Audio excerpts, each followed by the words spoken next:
হঠাৎ আসমান থেকে নেমে আসবে এমন এক ভয়ঙ্কর এবং কান ফাটানো আওয়াজ, যা পুরো মহাবিশ্ব স্তব্ধ করে দেবে।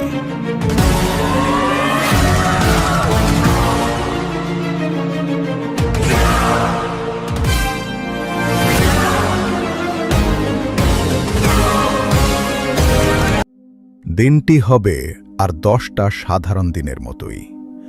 বাজারে ক্রেতা বিক্রেতারা দরদাম করবে।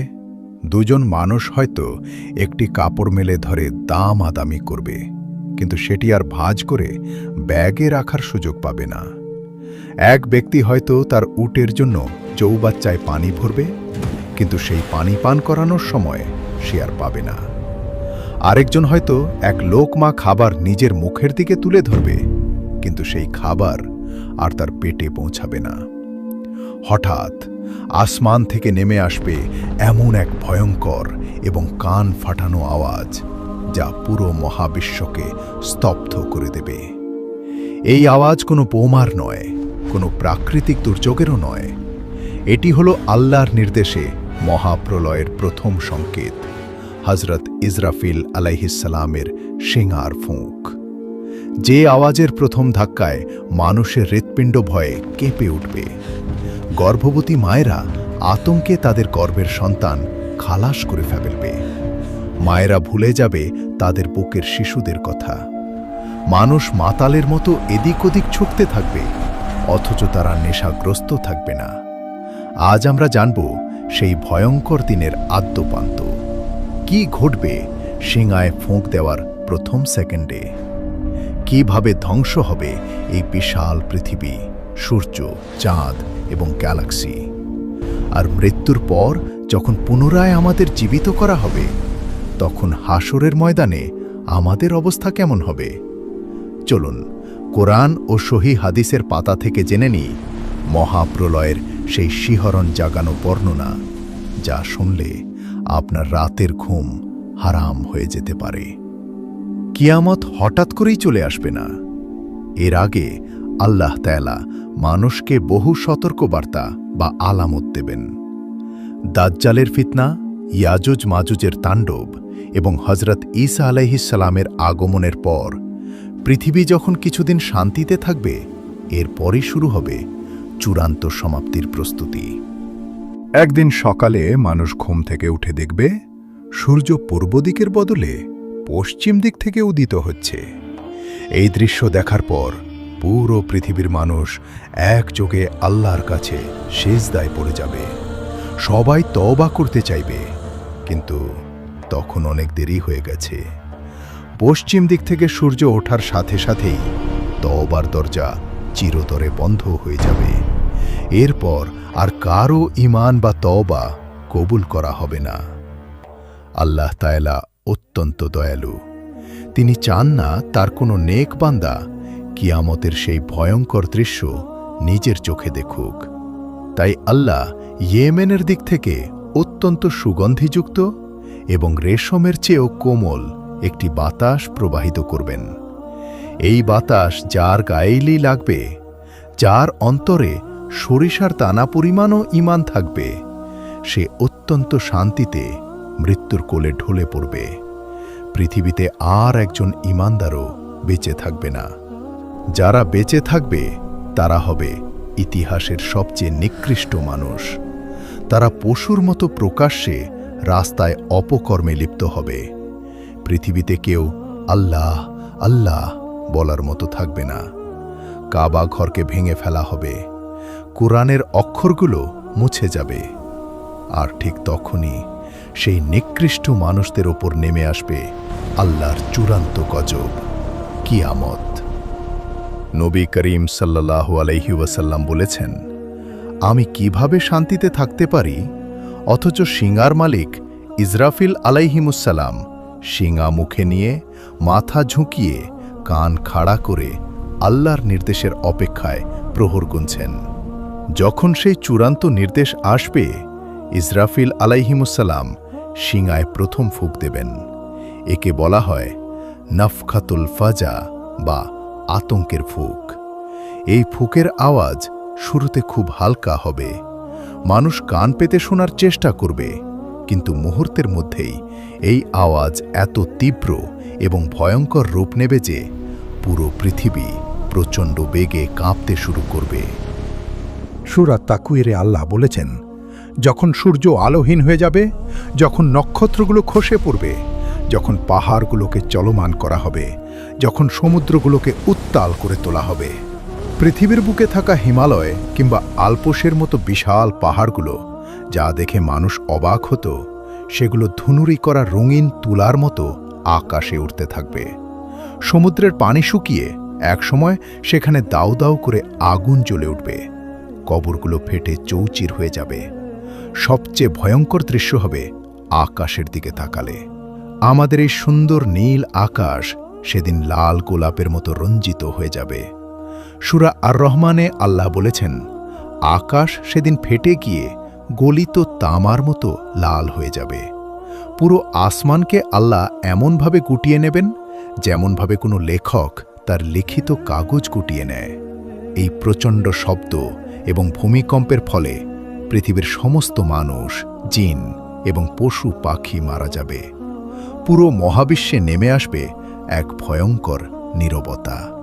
পৃথিবীর সমস্ত প্রাণের বিনাশ হয়ে যাওয়ার পর আল্লাহ তাআলা মৃত্যুর ফেরেশতা মালাকুল মউত আজরাইল আলাইহিসসালামকে জিজ্ঞেস করবেন, হে আজরাইল, আর কে কে বেঁচে আছে?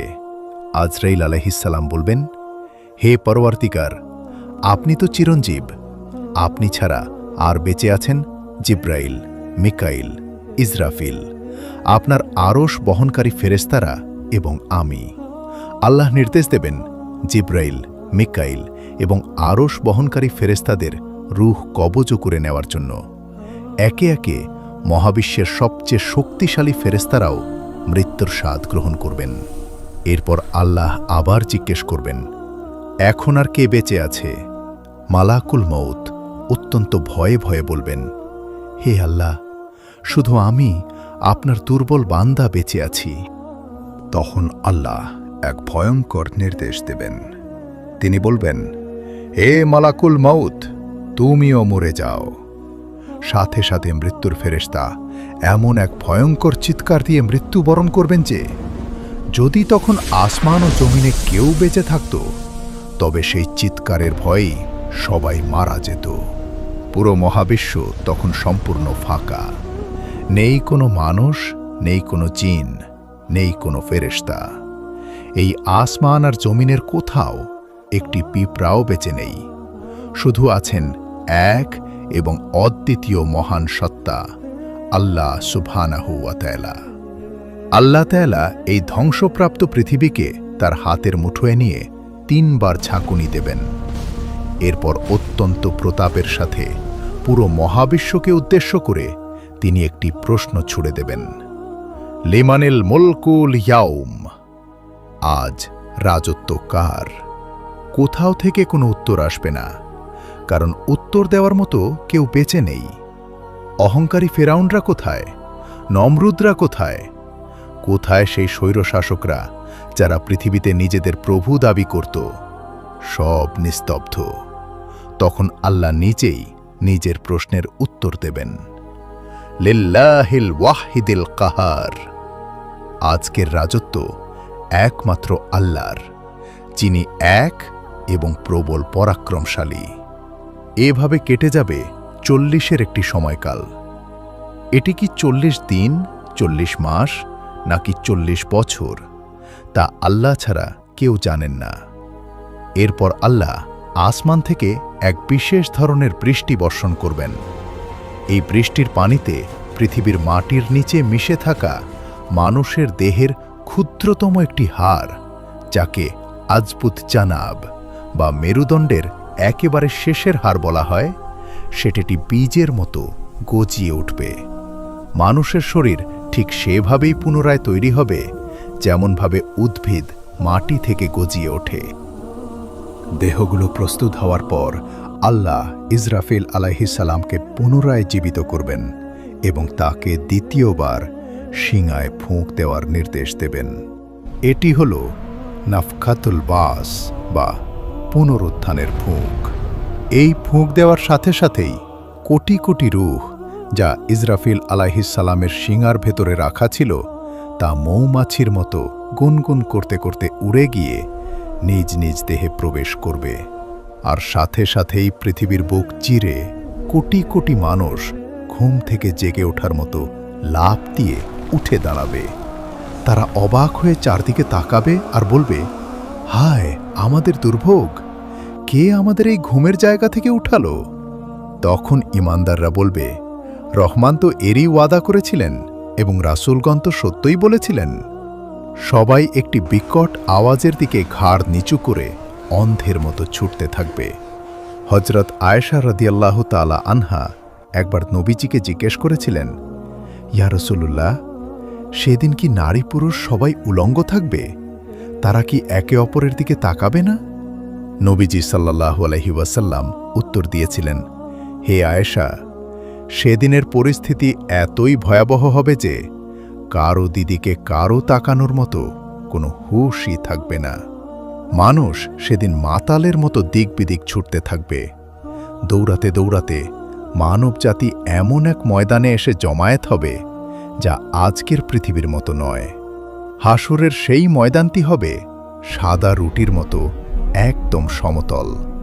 সেখানে লুকানোর মতো কোনো পাহাড় থাকবে না, ছায়া দেওয়ার মতো কোনো গাছ থাকবে না। আর সবচেয়ে ভয়ঙ্কর ব্যাপার হলো, আমাদের যে সূর্যটি আজ পৃথিবী থেকে 15 কোটি কিলোমিটার দূরে অবস্থিত, সেই বিশাল এবং জ্বলন্ত সূর্যকে সেদিন মানুষের মাথার মাত্র 1 মাইল ওপরে নামিয়ে আনা হবে। সূর্যের প্রচণ্ড তাপে মানুষের মাথার মগজ ভাতের মারের মতো তো টকবক করে ফুটতে থাকবে। মানুষের শরীর থেকে ঝর্ণা ধারার মতো ঘাম বের হতে থাকবে। সেই ঘামের সাগরে মানুষ তাদের পাপের পরিমাণ অনুযায়ী হাবুডুবু খাবে। কারো ঘাম হবে পায়ের কোড়ালি পর্যন্ত, কারো হাঁটু পর্যন্ত, কারো কোমর পর্যন্ত। আর যারা বড় বড় পাপিষ্ঠ, তাদের ঘাম তাদের মুখ পর্যন্ত পৌঁছে যাবে এবং তারা সেই নিজেদের দুর্গন্ধযুক্ত ঘামের সাগরে খাবি খেতে থাকবে। এই ভয়ঙ্কর অবস্থায় মানুষ বিচার শুরু করার জন্য আল্লাহর কাছে ফরিয়াদ করতে চাইবে। তারা ছুটবে প্রথম মানব হযরত আদম আলাইহিসসালামের কাছে, বলবে, হে আমাদের পিতা, আপনি আমাদের জন্য আল্লাহর কাছে একটু সুপারিশ করুন, যাতে অন্তত বিচারটা শুরু হয়। আদম আলাইহিসসালাম কাঁদবেন আর বলবেন, না, আজ আমি পারব না। আল্লাহ আজ এতই রেগে আছেন যা তিনি আগে কখনো হননি। আমি নিজেই তো একটা ভুল করেছিলাম। আজ আমার কি হবে আমি জানি না। তোমরা নূহ নবীর কাছে যাও। এভাবে মানুষ নূহ, ইব্রাহিম, মূসা এবং ঈসা আলাইহিসসালামের কাছে যাবে। কিন্তু সবাই সেদিন চরম ভয়ে নাফসি নাফসি, আমাকে বাঁচাও, আমাকে বাঁচাও করতে থাকবেন। পুরো মানবজাতি যখন চরম হতাশায় ডুবে যাবে, তখন তারা ছুটে আসবে আমাদের প্রিয় নবী রহমাতুল্লিল আলামিন হযরত মুহাম্মদ সাল্লাল্লাহু আলাইহি ওয়াসাল্লামের কাছে। সেদিন একমাত্র তিনিই বলবেন, আনা আলাহা, অর্থাৎ হ্যাঁ, আমি আজ সুপারিশ করার জন্য। নবীজি সাল্লাল্লাহু আলাইহি ওয়াসাল্লাম আল্লাহর আরশের নিচে গিয়ে সিজদায় লুটিয়ে পড়বেন এবং এমন সব ভাষায় আল্লাহর প্রশংসা করবেন যা আগে কাউকে শেখানো হয়নি। তখন আল্লাহ তাআলা বলবেন, হে মুহাম্মদ, আপনি মাথা তুলুন, আপনি চান আপনাকে দেওয়া হবে, আপনি সুপারিশ করুন, আপনার সুপারিশ গ্রহণ করা হবে। এরপর শুরু হবে ইতিহাসের সবচেয়ে বড় এবং চূড়ান্ত আদালত, যেখানে বিচারক স্বয়ং রাব্বুল আলামিন। বিচার শুরু হলে মানুষের আমলনামাগুলো উড়ে এসে তাদের হাতে পড়বে। যারা নেককার তাদের ডান হাতে বই দেওয়া হবে, আর যারা পাপিষ্ঠ তাদের বাম হাতে বা পেছনের দিক থেকে বই দেওয়া হবে। মানুষ তাদের বই পড়ে অবাক হয়ে বলবে, হায় আমাদের দুর্ভাগ্য, এ কেমন বই? ছোট বড় কোনো গুনাহই তো এতে লিখতে বাদ দেওয়া হয়নি। এরপর মিজানের পাল্লায় মানুষের আমলগুলো মাপা হবে। সরিষার দানা পরিমাণ ভালো কাজ বা খারাপ কাজ সব কিছুই ওজন করা হবে। সবশেষে মানুষকে পার হতে হবে পুলসিরাত। এটি হল জাহান্নামের আগুনের ওপর দিয়ে বিছানো একটি সেতু, যা পার হয়ে জান্নাতে যেতে হবে। এটি চুলের চেয়েও চিকন এবং তলোয়ারের চেয়েও ধারালো। চারদিক থাকবে চরম অন্ধকারে ঢাকা। ঈমানদারদের তাদের ঈমান অনুযায়ী আলো দেওয়া হবে। কেউ বিদ্যুতের গতিতে, কেউ ঘোড়ার গতিতে, কেউ বা দৌড়ে এই সেতু পার হয়ে জান্নাতে পৌঁছাবে। আর যাদের ঈমান নেই, যারা দুনিয়াতে আল্লাহর অবাধ্য ছিল, তারা এই ধারালো সেতু পার হতে গিয়ে কেটে টুকরো টুকরো হয়ে নিচে সেই ভয়ঙ্কর জাহান্নামের আগুনে গিয়ে পড়বে। প্রিয় বন্ধুরা, কিয়ামতের এই ভয়ঙ্কর বর্ণনা কোনো গল্প নয়, এটি আমাদের ভবিষ্যতের সবচেয়ে অকাট্য সত্য। এই দিনটির মুখোমুখি আমাদের সবাইকে হতেই হবে। একবার নিজেকে প্রশ্ন করে দেখুন তো, যেদিন পাহাড়গুলো তুলার মতো উড়বে, যেদিন নবীরা পর্যন্ত ভয়ে কাঁপবেন, সেদিনের জন্য আমরা কি প্রস্তুতি নিয়েছি? আমাদের এই ক্ষণস্থায়ী জীবনের অহংকার, ধন সম্পদ, ক্ষমতা, কিছুরই কি সেদিন কোনো মূল্য থাকবে? এখনো সময় আছে। আল্লাহ তাআলার তওবার দরজা এখনো খোলা। আসুন আমরা আমাদের জীবনের হিসাবগুলো মিলিয়ে নিই, এর আগেই যে আমাদের হিসাব নেওয়ার দিন চলে আসে। বন্ধুরা, আজকের এই ভিডিওটি বানাতে আমাকে অনেক পরিশ্রম করতে হয়েছে। কোরআন ও হাদিসের এই সত্য কথাগুলো যদি আপনাদের হৃদয়কে একটুও নাড়াবিয়ে থাকে, তবে ভিডিওটিতে একটি লাইক দিন এবং আপনার প্রিয়জনদের সাথে শেয়ার করে তাদেরও সতর্ক করার সুযোগ দিন। কিয়ামত বা পরকাল সম্পর্কে আপনাদের মনে আর কি কি প্রশ্ন আছে, নিচে কমেন্ট করে আমাকে জানান। ইসলামের এমন অজানা এবং শিহরণ জাগানো বিষয়গুলো কোরআন হাদিসের আলোকে জানতে আমাদের চ্যানেলটি সাবস্ক্রাইব করে বেল আইকনটি ক্লিক করে রাখুন। দেখা হবে পরবর্তী ভিডিওতে। আল্লাহ আমাদের সবাইকে হাসরের ময়দানের সেই ভয়ঙ্কর বিপদ থেকে রক্ষা করুন।